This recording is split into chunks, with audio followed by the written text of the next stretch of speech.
Hay ciertas cosas que un padre nunca debería ver. Y yo las vi. Vi a mi hija, mi orgullo, la niña a la que le enseñé a andar en bicicleta, derrumbándose en los brazos de un extraño en medio de la noche. En ese instante, el mundo se detuvo. El ruido de los coches en la avenida desapareció. El frío de la madrugada se desvaneció y lo único que podía oír era el sonido sordo y descompasado de mi propio corazón golpeando contra mis costillas como un viejo reloj a punto de romperse. Solo había salido de casa para comprar una medicina para Elena, mi esposa, una de esas urgencias que la noche trae sin pedir permiso. Y en el estacionamiento de la farmacia, el destino me jugó la broma más cruel de mi vida, mostrándome una imagen que daría todo por olvidar. Ella no me vio. Yo me quedé allí, escondido en la sombra de un árbol, paralizado. No era una escena de amor, de un romance oculto. Era otra cosa. Había una desesperación en su forma de llorar, un llanto convulso, de quien ha perdido el suelo bajo sus pies. Y el hombre, él no la abrazaba con deseo, le sostenía las manos con una gravedad, una seriedad que me heló la sangre. Hablaba en voz baja, con urgencia, como si intentara contener una tragedia. Retrocedí lentamente, paso a paso, sin hacer ruido, sintiendo cómo el mundo que construí con tanto sudor se deshacía en polvo. La imagen de mi Mariana, mi niña fuerte y feliz, desmoronándose de esa manera, fue una traición que mi alma de padre no supo cómo procesar. Escucha esta historia hasta el final. Suscríbete al canal y dime, ¿qué harías tú en mi lugar? ¿Y desde dónde estás viendo? Mi nombre es Roberto, tengo 72 años. Pasé toda la vida inclinado sobre un banco de madera, con una lupa en el ojo, reparando relojes. Para mucha gente es solo un montón de piezas pequeñas, engranajes, muelles, pero para mí era el universo en miniatura. Siempre me pareció hermoso, ¿sabes? La forma en que cada piececita, por pequeña que fuera, tenía una función exacta, un propósito. Si una fallaba, toda la máquina se detenía. Aprendí a tener paciencia, a ser metódico, a buscar la belleza y el orden en el silencio de los mecanismos. Mi vida entera fue así, intentando que todas las piezas encajaran en el lugar correcto, en el momento adecuado. Era más que una profesión, era mi forma de entender el mundo, de encontrar paz en medio del caos en que la vida a veces se convierte. Aprendí de mi padre que la palabra de un hombre es el bien más valioso que tiene. Él era un hombre sencillo, de pocas palabras y manos callosas, pero su honor era inquebrantable. Honestidad, trabajo duro, lealtad. Para mí, esas palabras nunca fueron solo palabras, son los pilares que sostienen una vida. Siempre pensé que la vida, al igual que un buen reloj suizo, no acepta mentiras. Exige precisión, exige que seas correcto, incluso cuando nadie está mirando. Cada ladrillo de esta casa, cada herramienta en mi antiguo taller, todo fue conquistado así, con el sudor de la frente y la conciencia tranquila. Nunca creí en atajos, solo en el camino largo y honesto. Y creía que le había enseñado eso a mi hija, Mariana. Creía que ella era mi mejor trabajo. Mi jubilación no me trajo el aburrimiento, me trajo la calma. Mis días adquirieron un nuevo ritmo, una nueva melodía. El mundo allá afuera podía correr, agitarse, pero aquí dentro, el tiempo era mío. Empezaba con el olor a café recién hecho que le preparaba a Elena, mi esposa, incluso antes de que el sol despertara del todo. Después, era la hora de sus medicinas, todo anotado en una libretita en los horarios correctos. Le leía el periódico en voz alta, sintiendo el papel áspero en mis dedos, mientras ella escuchaba, a veces con la mirada perdida, pero yo sabía que estaba allí, conmigo. Era una vida pequeña, de gestos repetidos, pero era mi vida, era nuestro santuario, y yo lo cuidaba con el mismo celo con que cuidaba los relojes más delicados. Elena es el eje de mi mundo. Hace casi 50 años que compartimos el mismo techo, la misma vida. Hoy, ella me necesita para casi todo. Una maldita enfermedad fue llegando despacio, sin pedir permiso, y le fue quitando los movimientos, desordenando los recuerdos más recientes, pero no le quitó el brillo de los ojos. Cuidar de ella no es un peso para mí. Es la continuación natural de nuestra historia. Es acomodarle la almohada como a ella le gusta. Es tener la paciencia de darle el té en la boca. Es tomar su mano, ya tan frágil, y sentir que nuestro amor sigue ahí intacto, firme. Es mi trabajo más importante ahora. Proteger su paz, garantizar que la llama que siempre nos unió no se apague, aunque su memoria a veces falle. Y en el centro de todo esto, el gran trofeo de mi vida, la prueba de que todo valió la pena, era la felicidad de mi hija Mariana y de mi nieto, el pequeño Lucas. Los domingos, la casa se llenaba de vida. El sonido de la risa de Lucas corriendo por el pasillo era la música más hermosa que podía escuchar. Era la confirmación de que mis sacrificios habían dado buenos frutos. Miraba a Mariana, una mujer fuerte, hermosa, bien casada con César, y mi pecho se llenaba de un orgullo que apenas cabía en mí. Veía en ella el resultado de toda una vida de trabajo, de dedicación. Su felicidad era mi certificado de éxito, el engranaje de oro que completaba el reloj perfecto de mi familia. No podía imaginar que ese engranaje estaba a punto de romperse. Cierro los ojos y todavía puedo ver a Elena, no a la Elena de ahora, a quien el tiempo y la enfermedad han vuelto más callada, sino a la Elena de hace 40 años. Tenía una risa que llenaba toda la casa, una energía que hacía que las flores de nuestro pequeño jardín parecieran más coloridas. Recuerdo el olor del pastel de harina de maíz que horneaba los sábados por la tarde, un perfume dulce que se mezclaba con el sonido de su voz, cantando cualquier canción de la radio mientras revolvía las ollas. Bailaba conmigo en la sala, en medio de los muebles, sin importar si la música era lenta o rápida. La vida brotaba de ella de una manera tan simple, tan pura, y era esa vida la que me daba fuerzas para continuar, para trabajar, para soñar con un futuro para los dos. Fue por ella, por ese sueño, que construí esta casa. Cada fin de semana, después de pasar la semana entera reparando relojes, venía a este terreno. Sentía el peso de los ladrillos en mis manos, el olor de la mezcla de cemento, el sudor corriendo por mi rostro. No era solo un trabajo, era una promesa. Cada pared que se levantaba era un pedazo de nuestro futuro haciéndose realidad. Yo no era un albañil, era un relojero, pero usé la misma paciencia, la misma precisión. Quería que los cimientos fueran fuertes, que el techo fuera seguro.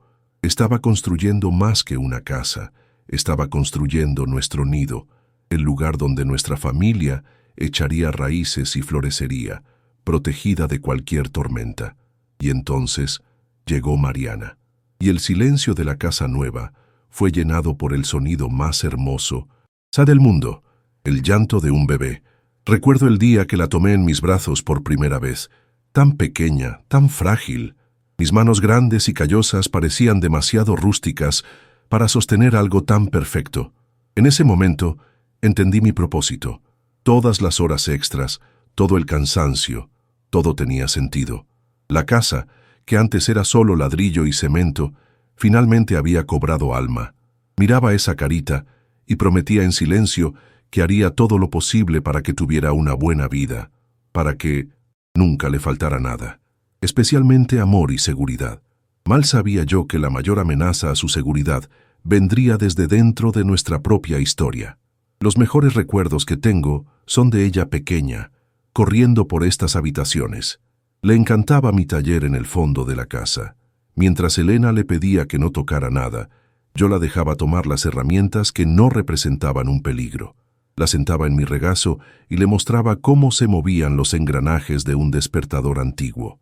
Recuerdo la luz del atardecer entrando por la ventana, iluminando el polvo que danzaba en el aire, y su dedito, pequeño, señalando el segundero.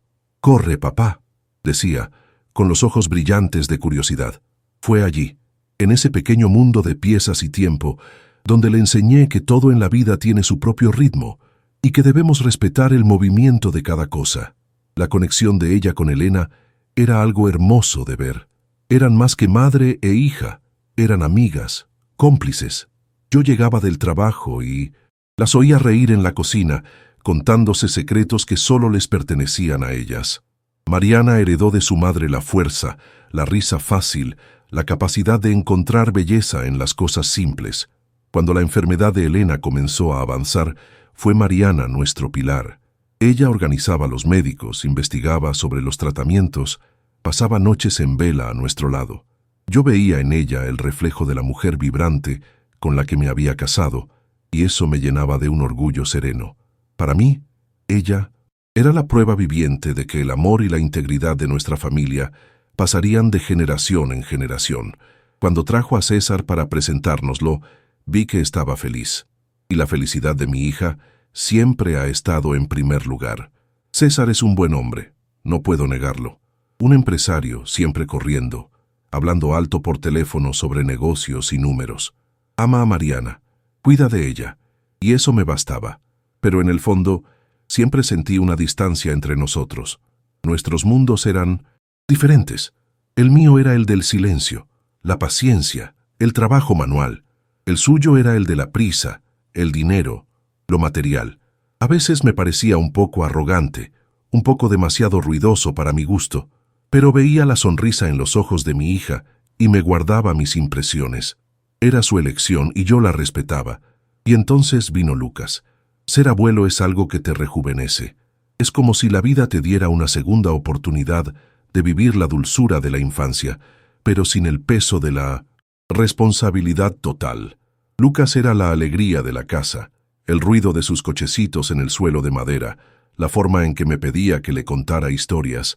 Tenía una fascinación por mis relojes antiguos, especialmente por el de Cuco. Se quedaba parado, esperando a que saliera el pajarito, y cuando salía, aplaudía y soltaba una carcajada pura, limpia. En esos momentos, sentía una paz tan profunda, una certeza de que la vida había sido generosa conmigo. El amor por mi nieto era algo puro, incondicional, un sentimiento que no sabía que podía ser tan fuerte y tan doloroso. Pero en los últimos meses, antes de aquella noche fatídica, empecé a notar una sombra en la mirada de Mariana. Llegaba para las visitas de los domingos, pero parecía que una parte de ella se había quedado atrás. La sonrisa ya no le llegaba a los ojos. Estaba más delgada, más pálida. Las conversaciones eran más cortas, llenas de pausas. Si sonaba su teléfono, se sobresaltaba, como si siempre esperara una mala noticia. Le preguntaba si todo estaba bien, y ella siempre daba la misma respuesta. Es solo cansancio, papá. Mucho trabajo, la preocupación por mamá. Y yo, en mi deseo de creer que mi mundo seguía siendo perfecto, aceptaba la excusa. Prefería la mentira cómoda a la verdad que ni siquiera sospechaba que existía. Recuerdo una tarde, unas 2 semanas antes de que todo sucediera. Estábamos en el patio y su teléfono sonó. Miró la pantalla y su rostro se transformó. Se puso blanco, como el papel. Se levantó deprisa diciendo que tenía que atender una llamada del trabajo y se fue al rincón más alejado del jardín, hablando en susurros. No pude oír nada, pero vi su espalda, tensa, los hombros encogidos. Había algo mal allí. Era como un tic-tac fuera de ritmo en un reloj que siempre había sido perfecto, casi imperceptible para los demás, pero para mí, un relojero, ese pequeño descompás era una señal de que algo, en algún lugar, estaba peligrosamente roto. Un mal presentimiento se instaló en mi pecho y no se fue más. El último domingo antes de la tormenta fue extrañamente normal. El olor del pollo asado de Elena, una de las pocas cosas que todavía le gustaba hacer con mi ayuda, perfumaba la casa. Lucas jugaba en la alfombra de la sala con sus dinosaurios, creando un mundo de aventuras. César hablaba de una nueva inversión, de la crisis económica, de cosas que parecían tan lejanas a nuestra realidad, y Mariana sonreía, una sonrisa frágil, mientras servía a todos. Yo miraba esa escena, el retrato de mi familia, e intentaba alejar la sensación de que algo estaba a punto de romperse. Era la calma que precede a la tempestad, la última fotografía de un mundo que, en pocas horas, dejaría de existir para siempre. Era tarde en la noche, pasaba de la 1 de la madrugada. La casa estaba sumergida en ese silencio que solo tiene la madrugada, un silencio que yo conocía bien. De repente, oí un gemido proveniente de la habitación. Corrí hacia allá y encontré a Elena con el rostro enrojecido, la respiración corta. La fiebre había subido de repente.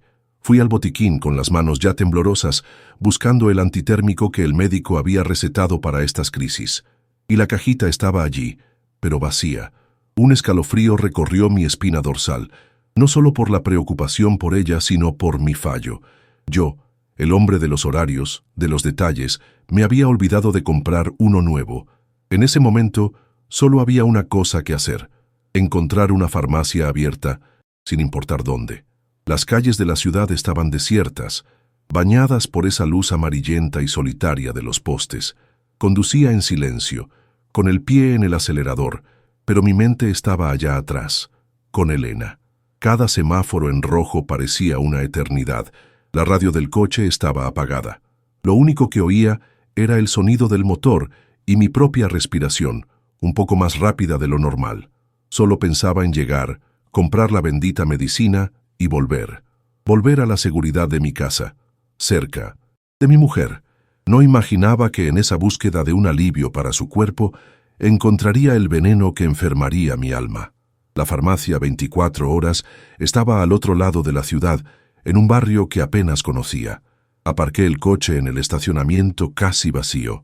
Las luces fluorescentes de la farmacia parecían un oasis en medio de la oscuridad. Mi única preocupación era ser rápido, pero entonces, cuando ya tenía la mano en la puerta para salir, lo vi. Un poco más adelante, bajo una luz más tenue, estaba su coche, el coche de Mariana, inconfundible. Mi corazón dio un salto, un latido en falso. ¿Qué estaría haciendo ella allí? ¿A esa hora? ¿En ese lugar tan lejos de casa? 1000 pensamientos pasaron por mi cabeza en un segundo. ¿Un accidente? Alguien se sentía mal. La preocupación de padre se apoderó de mí, una ola helada de miedo. Por un instante, la medicina de Elena quedó en el olvido. Salí de mi coche y empecé a caminar en dirección al suyo. No quería asustarla, así que fui por el lateral, manteniéndome en la penumbra que ofrecían los pocos árboles de allí. Mi intención era solo ver si todo estaba bien. Y fue entonces cuando vi la escena que se convirtió en una fotografía quemada en mi memoria. Mariana no estaba sola, estaba en el asiento del copiloto y a su lado, en el lugar del conductor, un hombre que nunca había visto en mi vida. Y ella lloraba. No era un llanto contenido, era un llanto desesperado. Su cuerpo temblaba, el rostro escondido entre las manos. La imagen me golpeó como un puñetazo en el estómago, quitándome el aire, paralizando mis pies en el frío suelo de aquel estacionamiento. Mi primer pensamiento fue el más obvio, el más devastador: una traición. Mi hija, mi ejemplo de rectitud, la mujer que crié con tanto esmero, estaba allí en los brazos de otro hombre. Era la negación de todo lo que yo creía, de todos los valores que pensé haberle inculcado. No sentí rabia, no en ese momento. Lo que vino fue un dolor hueco, una tristeza tan profunda que parecía abrir un agujero en mi pecho. Sentí que el suelo desaparecía bajo mis pies. El relojero, el hombre que siempre creyó en el orden del universo, veía cómo todos los engranajes de su vida se soltaban, se rompían, se perdían en un desorden irreparable. Era el fin del mundo, mi mundo, y yo lo presenciaba todo en completo y absoluto silencio. Pero soy un hombre de detalles. Toda la vida he entrenado mi mirada para ver lo que no está en la superficie, y algo en esa escena no encajaba. El llanto de Mariana no era el de una culpa romántica, era un llanto de pérdida, de agonía, y el hombre, él no la consolaba como un amante, le sostenía las manos, la miraba a los ojos con una expresión de inmensa gravedad. Su postura era la de alguien que comparte una carga terrible, no un secreto de amor. Había una tensión, una urgencia desesperada entre los dos que no coincidía con un encuentro furtivo. Ese detalle, esa disonancia, me confundió. La traición ya era un dolor inmenso, pero la posibilidad de que fuera algo aún peor, algo que ni siquiera podía imaginar, era aterradora. No los confronté. No soy ese tipo de hombre. Mi fuerza nunca estuvo en el grito, sino en el silencio. Di media vuelta, despacio, como un animal herido buscando la seguridad de su guarida. Cada paso lejos de aquel coche era un paso hacia una nueva realidad, una realidad en la que ya no conocía a mi propia hija. Me sentí como un fantasma, invisible, vagando por la ruina de mi propia felicidad. El indoso aire de la noche se volvió pesado, difícil de respirar. Necesitaba volver a casa con Elena, pero ¿cómo podría mirarla? ¿Cómo podría fingir que el pilar que sostenía a nuestra familia no acababa de derrumbarse justo delante de mí? El viaje de regreso fue un borrón. Pasé por la farmacia, compré la medicina, pagué. Hice todo en piloto automático, como una máquina. Mis manos sujetaban el volante con fuerza, pero mi mente estaba atrapada en aquella escena en el estacionamiento. El silencio dentro del coche solo era llenado por el tic-tac insistente del intermitente que olvidé encendido durante varias manzanas. Cada parpadeo de la luz en el tablero parecía un reloj contando los segundos para la explosión de una bomba que solo yo sabía que existía. Sentí el peso de mis 72 años como nunca. El cansancio que me abatió no era físico, era un cansancio del alma, el agotamiento de quien acaba de perder la fe. Entré en casa sin hacer ruido. La cajita de la medicina en mi mano parecía pesar una tonelada. Elena se había quedado dormida, su respiración más tranquila. La fiebre parecía haber cedido un poco por sí sola. Miré su rostro, tan sereno, tan ajeno a la tormenta que se formaba dentro de mí. La cuidé, le di la medicina, le acomodé la manta. Hice todo lo que tenía que hacerse con la precisión de siempre, pero por dentro estaba hecho pedazos. El punto de ruptura no fue un grito, una pelea, un portazo.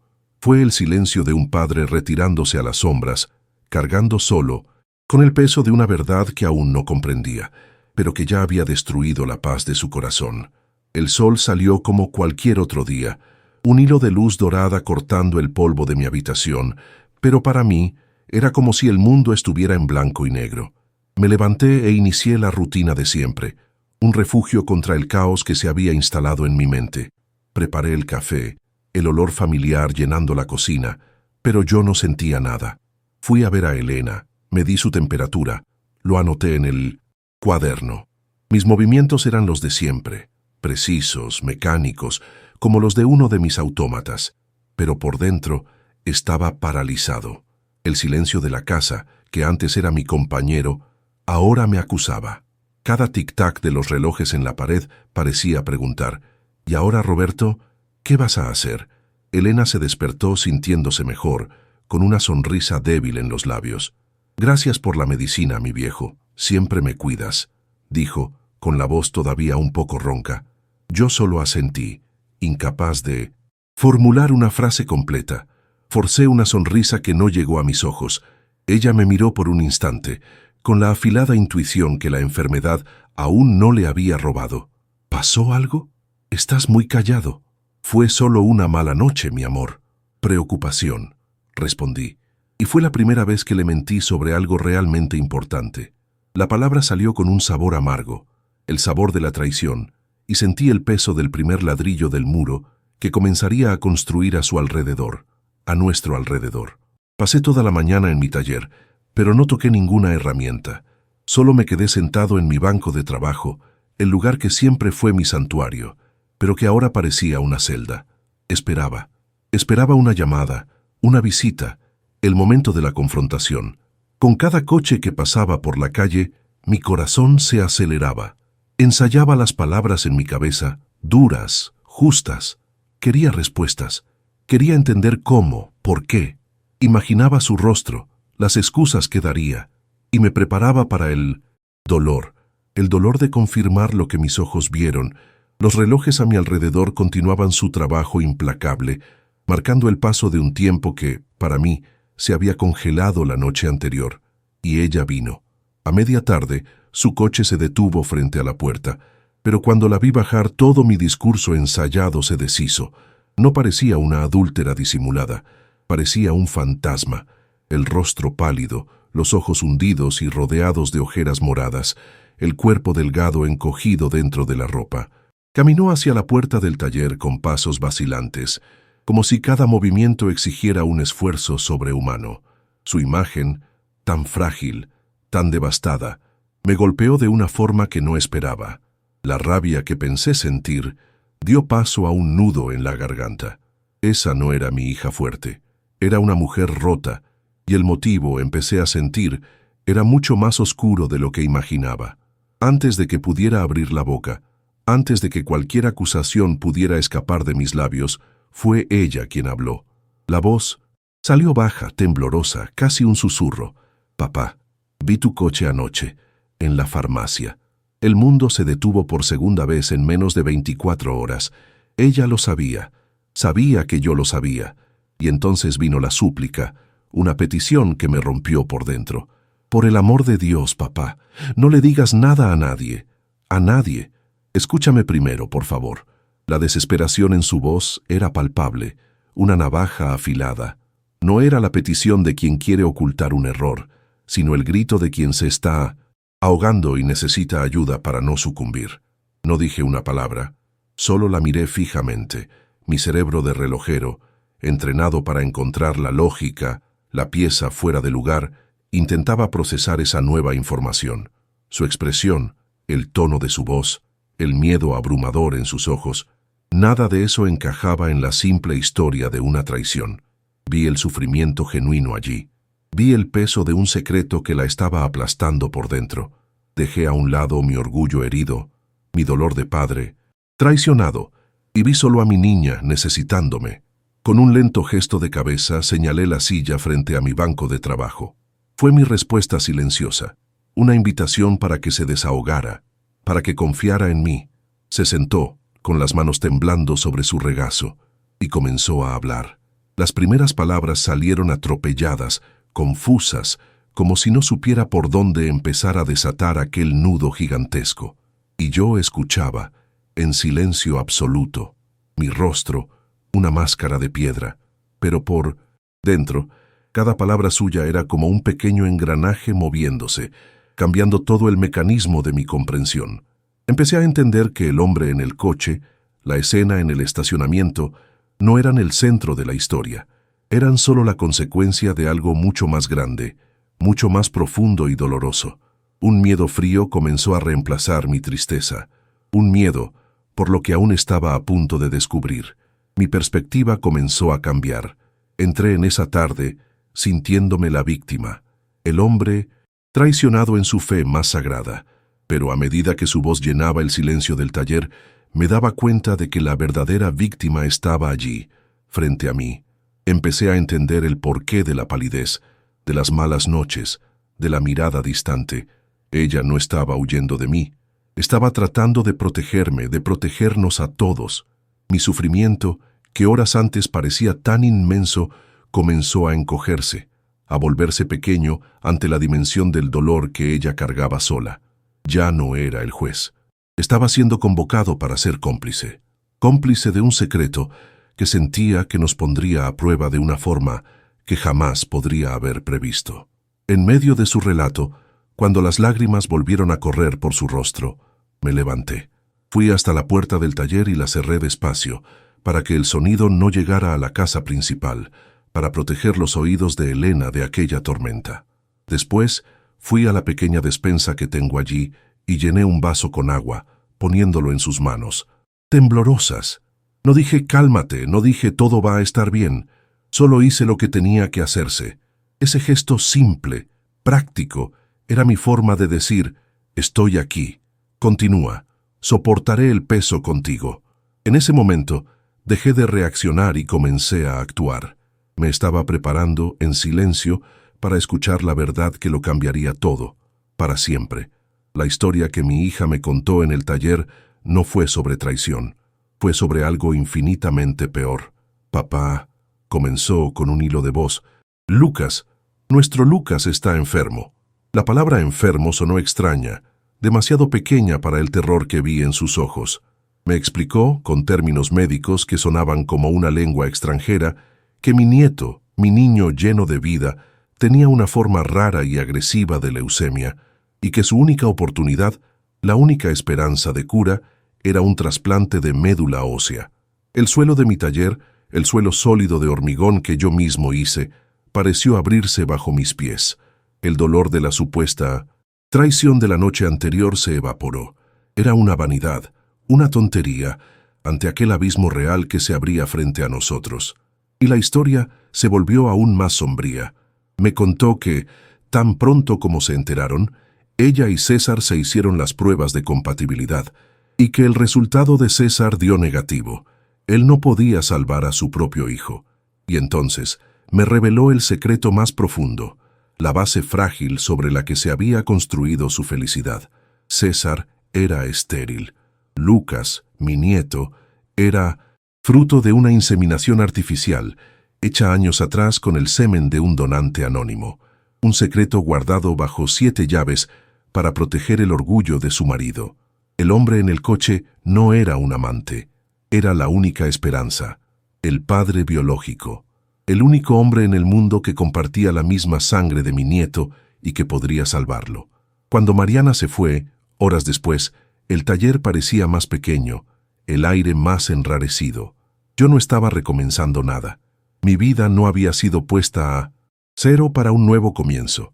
Había sido reconfigurada en torno a ese secreto monstruoso. Ya no era solo un padre, un abuelo, un marido. Era el guardián de una verdad con el poder de una bomba atómica. Miré la foto de nuestra familia en la estantería. Mariana, César, el pequeño Lucas sonriendo en medio de los dos. Esa imagen, que antes me traía tanto orgullo, ahora era el retrato de una mentira compleja, construida por amor, por miedo, y que ahora estaba a punto de derrumbarse bajo el peso de la enfermedad. Volví a mi banco de trabajo, a mi refugio, pero el santuario se había convertido en una prisión. Miré mis herramientas, organizadas, precisas, herramientas hechas para reparar, para ajustar, para devolver el movimiento y el orden a las cosas. Y sentí la mayor impotencia de mi vida. Yo, que podía desmontar y montar un reloj complejo con los ojos cerrados, no podía hacer nada. No había pieza que pudiera cambiar, muelle que pudiera ajustar para arreglar la vida de mi nieto.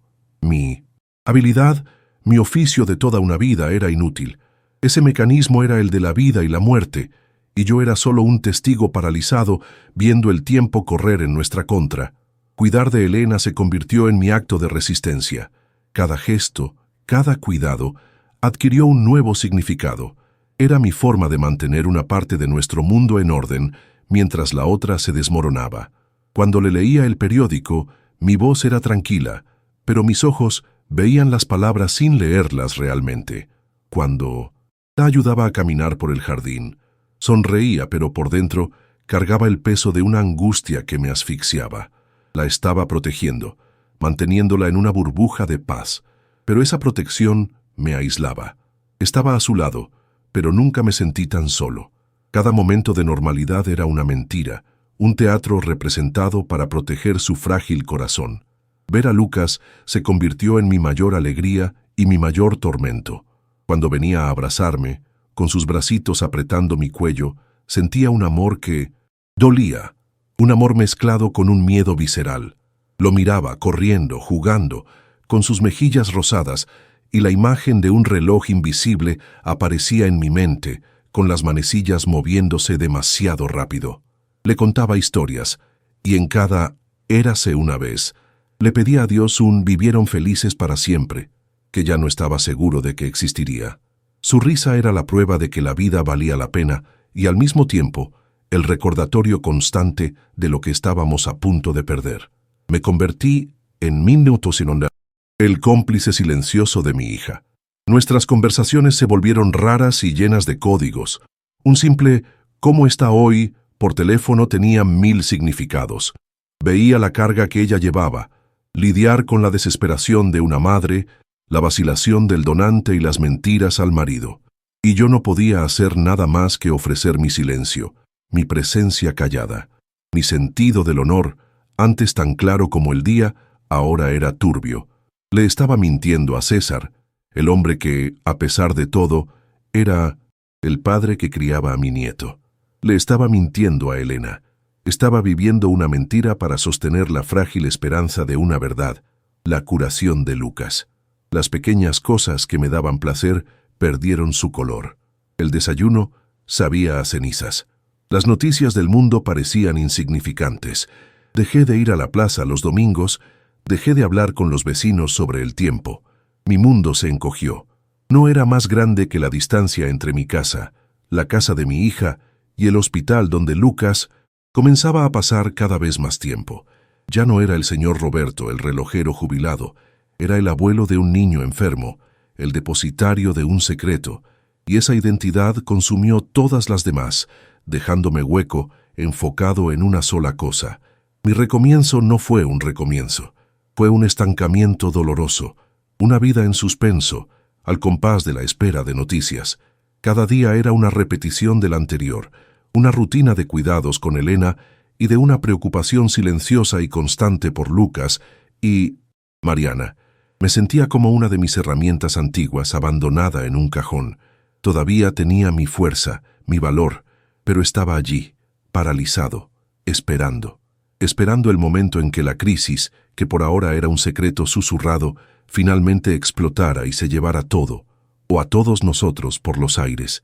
Era la vida en pausa, una pausa que dolía con cada tic-tac del reloj. Las cenas de los domingos, que antes eran mi recarga de energía para la semana, se convirtieron en un campo minado.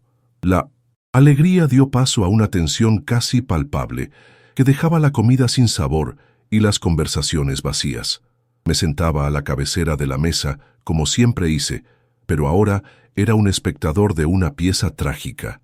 Veía a Mariana, forzando una sonrisa, sus ojos buscando los míos en busca de apoyo. Veía a César, con el ceño fruncido, la impaciencia creciendo cada semana. Veía a Elena, en su mundo particular, ajena a la tormenta que se formaba a su alrededor.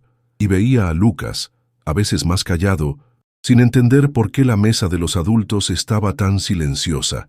Mi casa, mi puerto seguro, se había transformado en un escenario de angustia. La paciencia de César se estaba agotando. Él, un hombre acostumbrado a tener el control de todo, estaba perdido, y el blanco de su frustración era Mariana. «¿Otra reunión hasta tarde, Mariana? ¿Qué trabajo es ese que no te deja respirar?», decía, con un tono cargado de una amarga ironía. No sospechaba de una traición, creo, pero sentía que lo estaban engañando, dejándolo fuera de algo importante. Y así era. Tenía que quedarme allí, callado, escuchando las acusaciones veladas, sintiendo el nudo en la garganta. Sentía lástima por él, por su ignorancia, por su dolor ciego, pero sentía también una pizca de rabia, por no ver el inmenso sacrificio que su mujer estaba haciendo delante de sus narices. Lo peor era cuando el tema era la enfermedad de Lucas. El dolor de César se transformaba en rabia, una rabia impotente que lanzaba en todas direcciones. Es un absurdo. ¿Cómo puede ser que no exista un donante compatible en todo el país? ¿Por qué precisamente a mi hijo? ¿Qué he hecho yo para merecer esto? Cada palabra suya era una puñalada en mi pecho y en el de Mariana. Escuchar a ese padre desesperado clamar por un milagro, sin saber que el milagro tenía nombre, dirección, y lo manteníamos en secreto, era una tortura. Era el colmo de nuestra tragedia particular. El hombre que más quería salvar a su hijo era el mayor obstáculo para que eso sucediera. Su ignorancia era lo que mantenía viva nuestra esperanza. En esos momentos de tensión, mi único alivio era la comunicación silenciosa con mi hija. Cuando César explotaba, nuestras miradas se encontraban por encima de la mesa. Era un segundo, un parpadeo, pero en ese breve contacto nos lo decíamos todo. «Aguanta firme», decían mis ojos. «No sé si puedo», respondían los suyos. Era un pacto de silencio, una complicidad forjada en el miedo. Esa mirada era nuestra trinchera, el único lugar donde no estábamos solos, pero también nos aislaba del resto del mundo, del resto de nuestra familia. Éramos nosotros dos contra un secreto que era demasiado grande, demasiado pesado para ser cargado por tanto tiempo. Recuerdo un domingo en que la cuerda casi se rompió. César estaba más alterado de lo normal, hablando de la falta de noticias de la lista de trasplantes. «Lo juro», dijo, golpeando la mesa con el puño, «daría mi vida, vendería mi alma ahora mismo por un donante». En ese instante, a Mariana se le cayó el tenedor en el plato, haciendo un ruido estrepitoso en el silencio que siguió. «¿Qué pasa?», preguntó César, volviéndose hacia ella, desconfiado. «¿Por qué te asustaste?». Vi el pánico en los ojos de mi hija. Antes de que ella tartamudeara, intervine. «Deja a tu mujer en paz, muchacho. ¿No ves que está al límite del cansancio? Todos lo estamos. Desvié el tema, pero sentí el peligro. Estábamos caminando sobre un hielo muy fino. El secreto no nos unió. Nos aisló. Cada uno de nosotros se encerró en su propio dolor. Me sentía cada vez más distante de Elena. ¿Cómo podía compartir con ella las alegrías simples del día, cuando mi corazón estaba apesadumbrado con la mayor de las preocupaciones? Nuestras conversaciones se volvieron superficiales.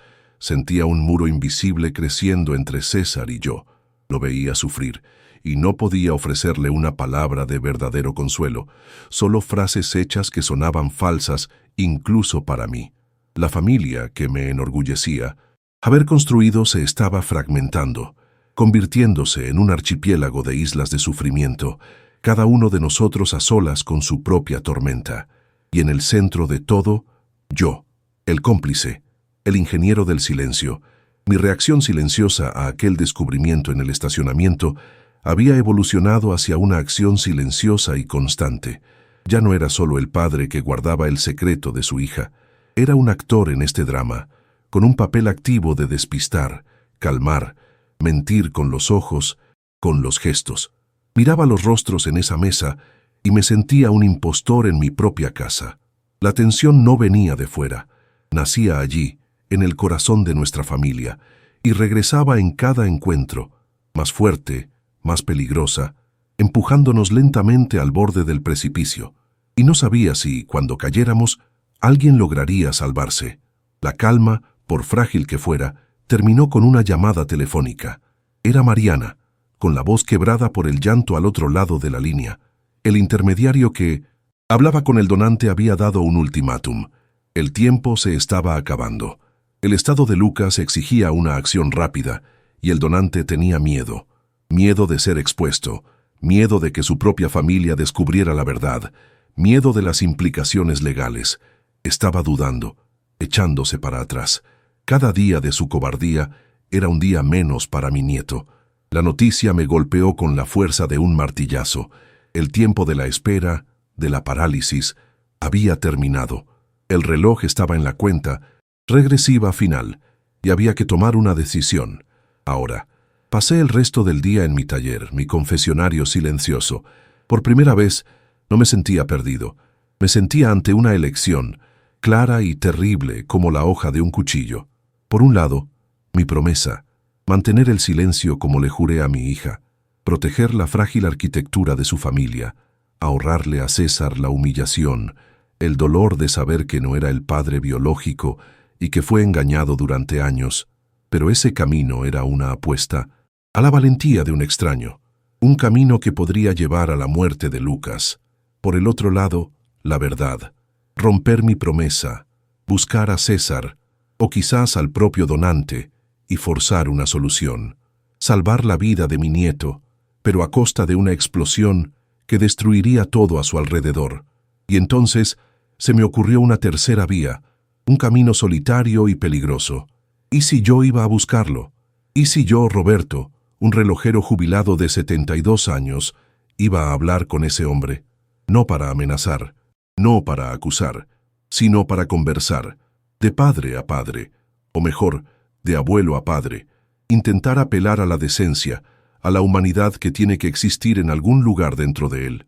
Yo no sería la madre desesperada ni el marido engañado, sería la voz de la experiencia, la voz del tiempo, pidiéndole que hiciera lo único correcto que se podía hacer. Era un riesgo inmenso. Mi intervención podría ser la gota que colmara el vaso y lo hiciera desaparecer para siempre, pero era una acción, y yo estaba cansado de esperar. Tomé de mi banco de trabajo un reloj de bolsillo antiguo, uno que me dio mi padre y que nunca logré reparar. Las manecillas, detenidas para siempre en las 3:10, parecían burlarse de mí. Toda la vida creí que no había mecanismo que no pudiera ser reparado con paciencia, con la herramienta adecuada. Pero aquello no estaba hecho de muelles y engranajes.